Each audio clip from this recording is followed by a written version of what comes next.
Hi everybody, my name is Gina and I am an alcoholic.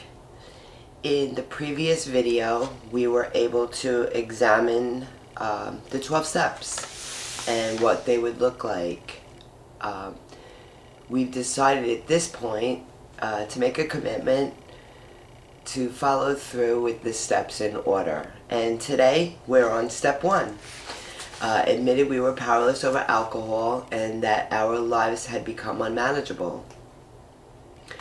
In the 12 and 12 there's a promise. It says, the 12 steps, spiritual in nature, when practiced as a way of life, can expel the obsession to drink and enable the sufferer to become happily and usefully whole. And that's my experience. I was able to build a strong foundation this time, and I understand the allergy. My body, I have an abnormal reaction to alcohol and drugs.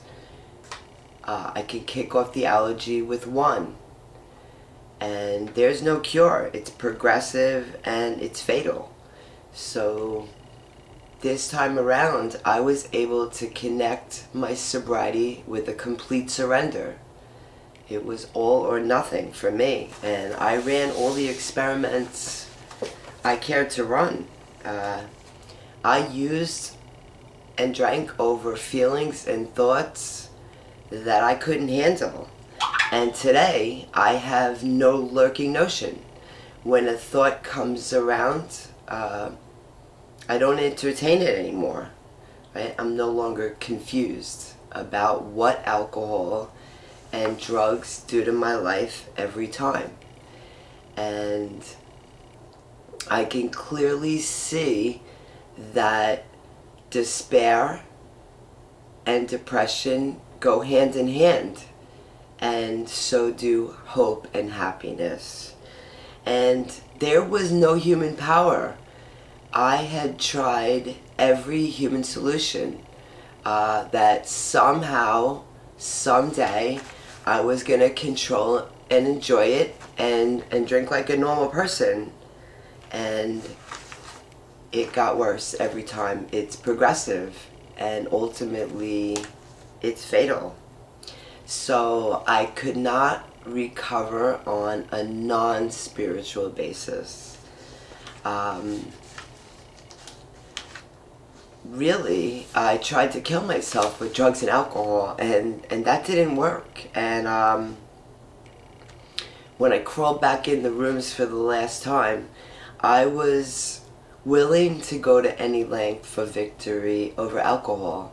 My way, it just didn't work. And doing it AA's way was a gamble.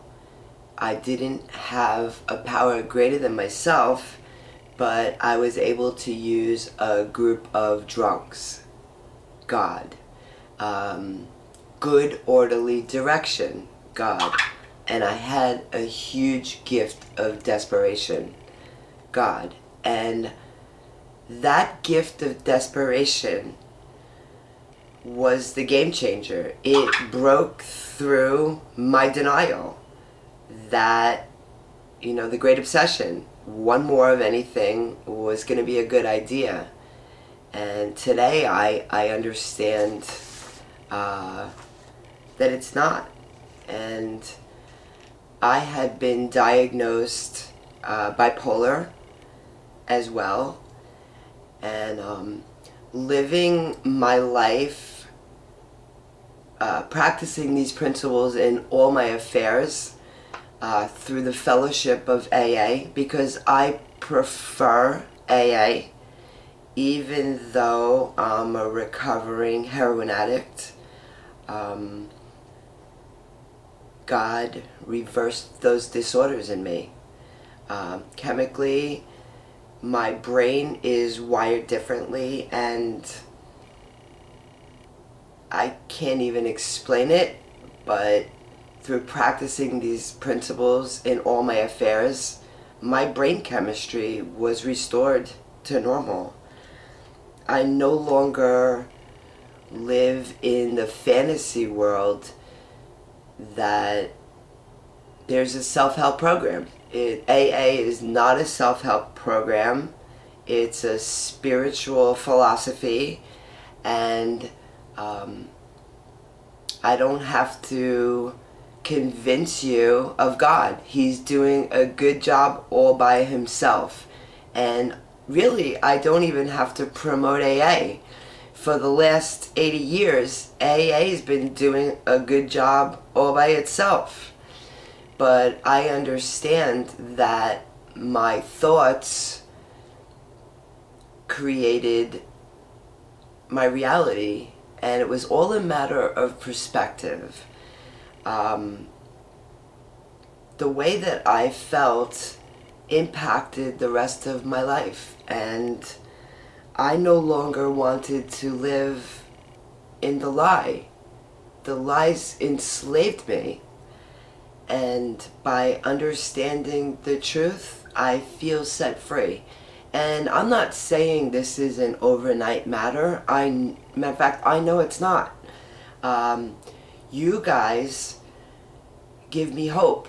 With great courage and determination, a lot of willingness and practice. It takes practice. You too can have a life beyond your wildest dreams. And what does it look like to be free? To truly be free? It's mentally. I might not have everything in the world, but my spiritual paycheck has like never-ending zeros. So today, admitting I was powerless over alcohol, and that includes people, places, and things. I can't change your behavior, but I can change mine. And I spent so many years trying to get everybody to behave the way I wanted them to. And the truth was, I couldn't do that. God's got the whole world in his hands. It's not even my job to do that. And there's so much that can be said about step one. Hopefully you'll read the book on step one is more about alcoholism, and read it with somebody that understands the big book and can break it down to you in modern terms. And the identification that I received was overwhelming and powerful. And that gift of desperation and the willingness to go to any lengths for victory over alcohol led me to do step two. And we're going to get into step two next time, but I just want to let you know that I love all of you so much, and I hope you got something out of that. Till next time, bye.